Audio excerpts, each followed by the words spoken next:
YouTube, how's it going? Welcome back to Paul's Wrath. My name is JD, and today we're kicking off our brand new challenge of Generation 1. We played through a whole bunch of types. We played through a ground type recently, we did electric, we've done flying, we've done fire, fighting, we've done so many types. Today we're kicking off the rock type challenge. The rock type Pokemon that are participating in this challenge are Onix, Golem, Almastar, Kabutops, Rhydon, and Aerodactyl. These 6 Pokemon are going to duke it out, see who the best rock-type Pokemon is in Generation 1 Pokemon Blue. What we're going to do is play through these Pokemon in order of how I think they're going to rank. If you haven't seen it already, there's a prediction video I did a couple weeks ago. Go check it out. A couple things before I get started. I was supposed to have a video come out on Wednesday of Steelix in Generation 2. It was supposed to be an optimized playthrough, and if you can't hear my voice, I'm a little bit under the weather, a little bit sick. Now, that usually doesn't stop me from doing a playthrough, but when you combine that with the fact that my 3-year-old daughter was up and I do all this stuff between 4 and 7, and it's kind of hard to do a voiceover with the little 3-year-old running around. So I did not post a video this Wednesday. My trend is Wednesday and Friday are my days I post videos. If you're looking forward to that video, I do apologize, but it will come out next Wednesday, and we'll continue with our playthrough of Pokemon Crystal in order of the Pokédex. Today, we're going to play through with the Pokemon, like I said, that I think is going to win the entire thing, which is Kabutops. Kabutops comes in with some pretty good stats. This Pokemon is known as a shellfish Pokemon. It is also a fossil Pokemon if you didn't know that. HP is 60, attack is 115, defense is 105, speed is 80, and special is 70. Across the board, decent stats. Across the board, pretty decent. The worst stat is our HP. That's not going to be that big of a hindrance when we can go fast and we can hit pretty hard with our good attack. And then special being 70 is not great, but it will work very well with our water typing because we're going to have some moves that are going to be special and it'll be good enough to get through the game. Without further ado, let's dive into this playthrough. Our first battle is against our rival. Our rival's name is Lycansub, and we gave Lycansub a Bulbasaur. We are 4 times weak to grass moves because we are a rock water type, and so any grass move that this Pokemon gets will be very detrimental to us. But right now in this battle, he only has Tackle and Growl, so we get a 4-hit knockout and take very little damage back. Super easy, barely an inconvenience. And we're going to move right on to the Bug Forest. We'll talk a little bit about this Pokemon. Like I said, we are a rock water type, which is not bad typing, but it does mean we're 4 times weak to grass moves. We are also in the medium fast growth rate, which is the second best growth rate for a playthrough, and it will get levels pretty fast early, and then we'll kind of slow down in the middle game. We have a critical hit rate of 15.63, and as you watch our playthroughs, you're going to realize that it feels like we hit critical hit a lot more than 15% of the time. And then our move set for this Pokemon, we have Scratch, Harden, and Absorb. Scratch isn't a great move, however, the fact that we have a really high attack stat does work well with that move. It is a physical damaging move, so that it'll be good enough to get us by in the early game. Harden is a move that will up our defense. It also does the badge boost glitch. If you don't know what that is, whenever you get a badge, so eventually when we beat Brock, you're going to see in the bottom left corner where it says attack, there'll be a little badge there, and that boosts our attack stat by 12.5%, but every time you modify your stats, it reapplies that boost. So when we do Harden, our attack stat will go up 12.5% every single time. And then other stats eventually will go up as well. We'll go over the last move here in a minute. Right now we're going to face our second rival battle. This battle is not too bad as long as you don't get sand attacked by a Pidgey, and we just did. But we did the 4-hit knockout, and we're going to go ahead and face Bulbasaur. In this battle, Bulbasaur does not have a traditional grass move. He just has Leech Seed, and then he has Tackle. Leech Seed is not the worst, but if you get sand attacked and you keep missing, all the damage you do is going to get replenished back by using Leech Seed. However, we get the win over our rival. We're going to face this last trainer in the Bug Forest, and I'll talk about Absorb. I don't know why we get this move. It is a 20 base power grass move. We don't get a stab out of it, so it's just basic. However, it is good enough to get by Brock's Gym. Brock's Gym has 4 Pokemon in it. 2 of them are ground type, which is what the Million Light Years trainer has right now. So Diglett is weak to this move. However, it just doesn't do that much damage. So it looks like it's about a 3 or 4 hit. It's a 3 hit. It's a 3 with Diglett. Very good. And then Sandshrew is also weak to it. However, it's not doing a lot of damage. It's not doing a lot of damage at all. But the other benefit to Absorb is it does replenish our health whenever we hit the opposition. And now we're going to move on to Brock. Now his Pokemon are rock ground type. So this move is 4 times effective. So instead of being effective 20 or 40 power, it's 80. Geodude goes down to 2 Absorbs, which makes a 2-hit. Critical hit, almost knocked it out in one go. It would have been nice. However, we move on to Onix, and Onix goes down to 2 of them as well. This gym's super easy, barely an inconvenience. We beat the gym in about 5 minutes, and we'll move right on to the next area of the game, which is Mount Moon. Mount Moon, not a lot happens in Mount Moon, but it is important that we get this move. This is Water Gun. Not a great move, 40 base power, 60 with stab. It is a decent enough move that's going to help us through the next portion of the game. And right here, we should have been doing the badge boost. We should have used Harden, did Harden like 3 or 4 times, and just one-shot all these Pokemon, sped up this battle a little bit more. Not a big deal. We're going to win this battle regardless. It was a foregone conclusion. It was never like in doubt. It's just how fast we get through it, maybe speed up the game a little bit. And as usual, we grab the Dome Fossil. All hail the Dome Fossil. And I know you're going to ask, and actually now think of it, go ahead and ask. Comments great for YouTube algorithm. And that leads us right into our next battle against our rival. Our rival is going to come out with Pidgeotto. Pidgeotto, we just kind of the same thing as the last battle. We just don't want to get sand attacked here. And we're going to go for Scratch. And the combination of Scratch and Water Gun gets a 4-hit knockout on the Pidgeotto. He's really the most problematic Pokemon here. We're going to go for Harden on the Abra. It can't do anything other than teleport. It's a great Pokemon to set up on. Scratch will one-shot the Abra. Very good. Scratch will one-shot the Rattata as well. Very good. And the last Pokemon is Bulbasaur. He's bulky, so he does tank 1, but we get a 2-hit knockout on the Bulbasaur. That battle can be scary for this Pokemon because that Pokemon does have Vine Whip, and Vine Whip would do a lot of damage to us. We're going to move on to this area. I don't usually show a lot of battles from Nugget Bridge to Bill's house, but right here is an important battle because we can grab a move that's going to help us through a portion of the game, and that move is Seismic Toss. Seismic Toss, if you don't know, does 1 damage for every level you have. Not hit point. That'd be amazing if it was hit points. But it does 1 damage for every level. And then this battle I showcase, because this battle can be scary. You're facing an Oddish, and we're 4 times weak to Absorb. And the Absorb's effective power is 120 because it is a stab move with Oddish. We have it too, but it wasn't the stab move with us. So we get the knockout, get the win over Oddish, but that battle can go south. And then we move right on to the SSN, where we're going to grab Body Slam. We're going to beat this trainer here, and then we're going to grab Body Slam. Why didn't I face Misty? Well, Misty, we don't have anything great for Misty. Absorb is an effective move. It's 2 times effective, so it is a move that can be effective against her. However, she has Staryu and Starmie, and they both have a really good special, so we're not going to do that much damage. So I felt it was going to be good to skip over that. In the optimized playthrough, I do the second playthrough. I might consider trying to go for a risky battle and try to, go for the knockout before we even face our second rival. Maybe that'll speed it up because then we'll have Bubble Beam. I don't know. We set up on the Raticate, and now we're going to go ahead and one-shot the Kadabra, and we one-shot the Ivysaur as well. And that leads us right back into Misty's gym. It was a risky Misty is what I like to call her because it was a risky battle if we do it first. Right now it's kind of conservative. We're going to go for Harden a couple times. Water Gun's doing neutral damage, but it still does a decent amount. Like I said, our special isn't horrible, but it's also not great. So we're going to take a little bit of damage there. Body Slam is going to be a 2-shot on the Starmie. We don't even get a chance to get hit by Bubble Beam, see how much it does. Get the win over Misty, and move right on to Mount Moon. I'm sorry, the Rock Tunnel. And we're going to face this final trainer here. Bubble Beam is going to one-shot all these Pokemon. There's never doubt in my mind that we're just going to obliterate these Pokemon. Very good. Get the win, and we're going to move right on to Celadon City. After running some errands, we're going to go ahead and take on Lieutenant Surge. We didn't want to go ahead and face Lieutenant Surge and then have to go back through Rock Tunnel. So what we did is we faced Misty, go through Rock Tunnel, do all the errands, and then we backtrack and face Lieutenant Surge. Now, Lieutenant Surge is going to be a cakewalk. We're going to go for Body Slam on the Voltorb. We're going to go for Body Slam on the Pikachu. And we're going to go for Body Slam on the Raichu. All of them are one-shots. Okos, as they say, one-hit knockouts. You don't know what Oko stands for. And we're going to move right on and face Giovanni. But first, we're going to face Tweedledee and Tweedledum. I've always just called these guys Tweedledee and Tweedledum. They're pretty much a cakewalk. They're guarding a door, and they both have an Ekans and a Sandshrew, and then their ace changes. One of them has an Arbok, and the other one has a Sandslash. So we beat the first one. Now we're going to beat the second one. I actually go in the other order usually. I face the Sandshrew one first. Bubble Beam's a one-shot on the Sandshrew.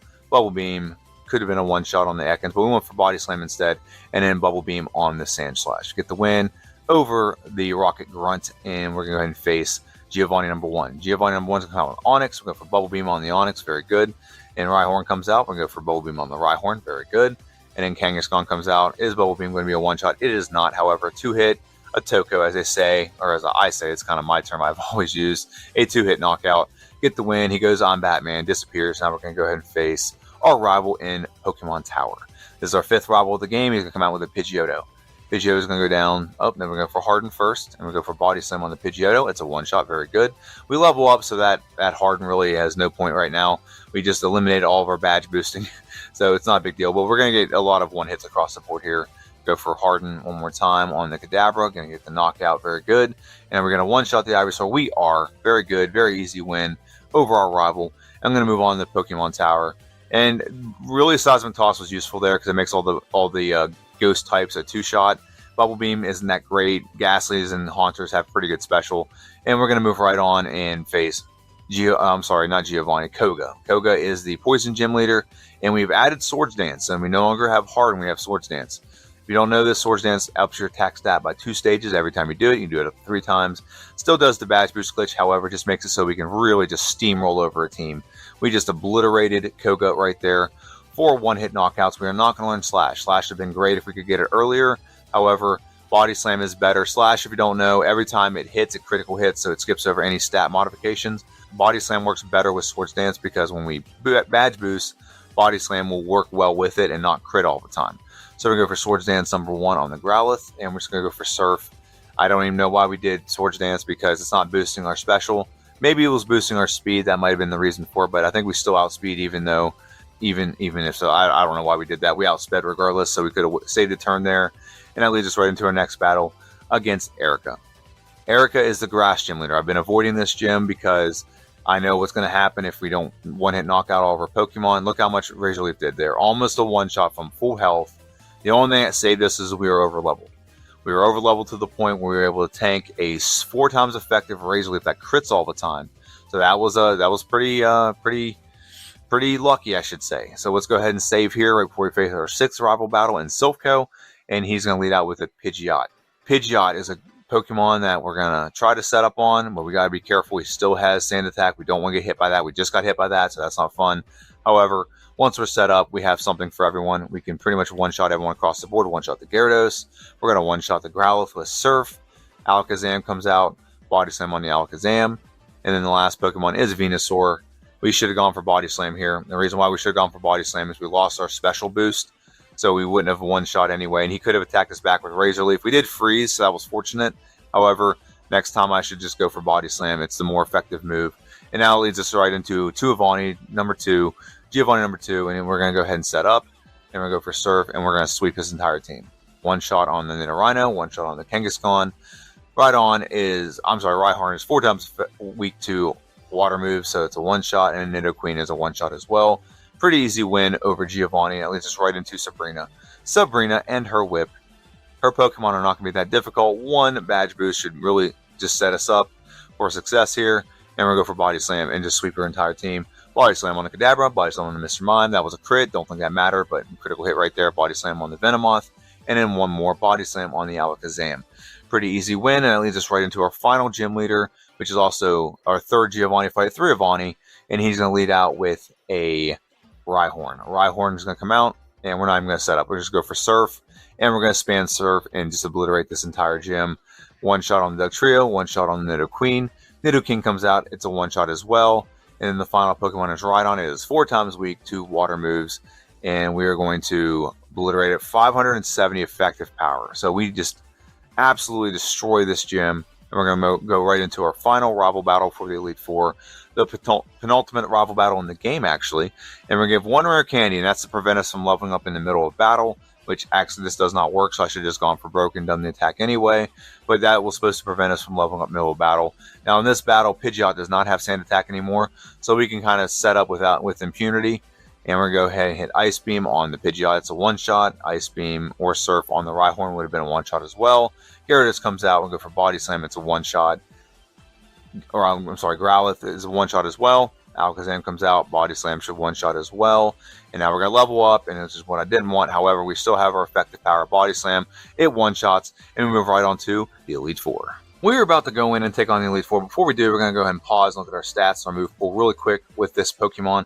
Attack stat is 185, defense is 173, speed is 144, and special is 133. In the bottom left corner, we have our stats modified with the corresponding badges or in-battle stats. Attack is 208, defense is 194, speed is 162, and special is 149. The move pool for this Pokemon going into Elite Four, we're not going to change it up. Body Slam, great move. It corresponds very well with Swords Dance. It's because it's a physical damaging move. Surf, I never really talked about Surf. There's not a lot of great options with this Pokemon. Look at the right side. It's a very shallow move pool. The best move we could put on there was Surf. It's a stab move. It's super effective. It's special. So it's a good move, and it has a lot of things it covers when it comes to type coverage. Ice Beam is a great move as well. And we could switch out Blizzard, but we decided to stick with Ice Beam. It's very effective. And then Swords Dance, obviously, is the best badge boosting move in the game. And let's go ahead and take on the first battle of the Elite Four, which is against Lorelei. Lorelei is the ice specialist. She's going to lead out with a Dugong Gong Gong. Dugong Gong Gong is going to come out.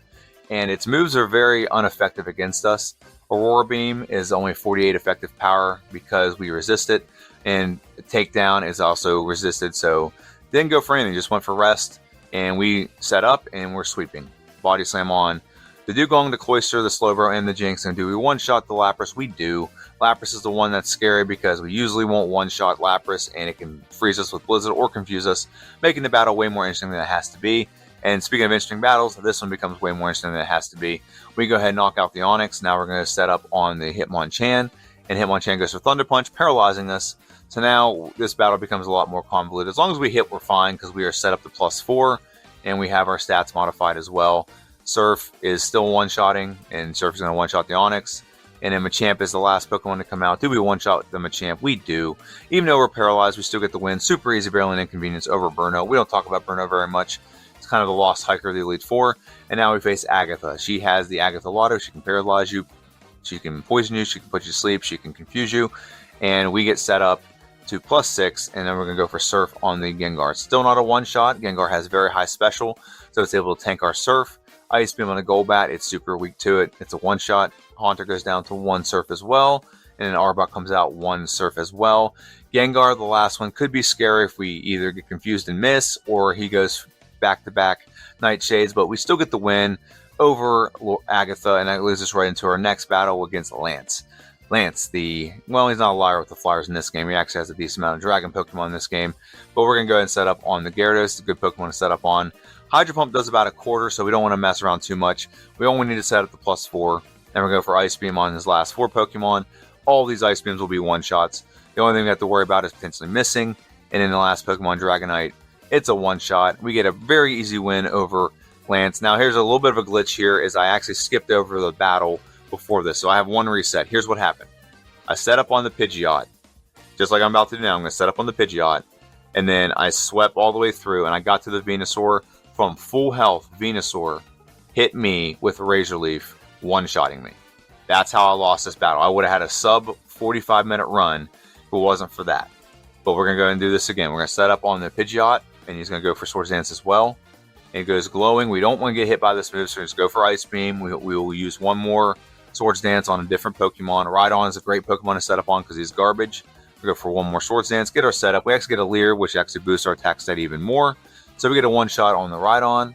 We're going to one-shot on the Gyarados, unless a critical hit. That's the one thing we don't want right now. Surf on the Arcanine. We're going to level up after the Arcanine.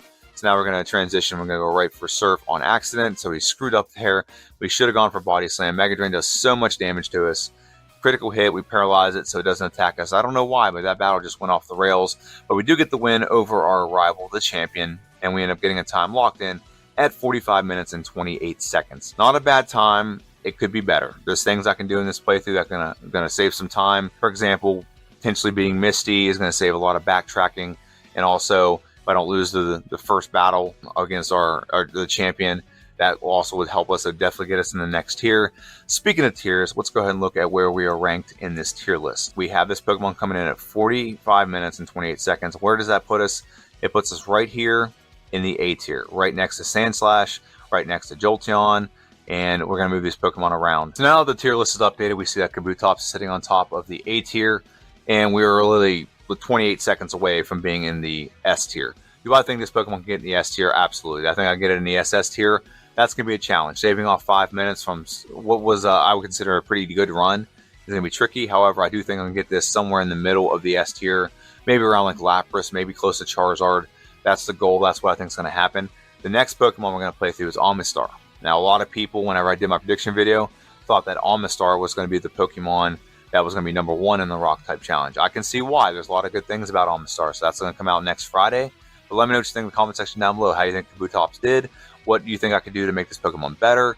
All that good jazz. And at the very least, just make a comment, say, hey, good video. I appreciate that so much.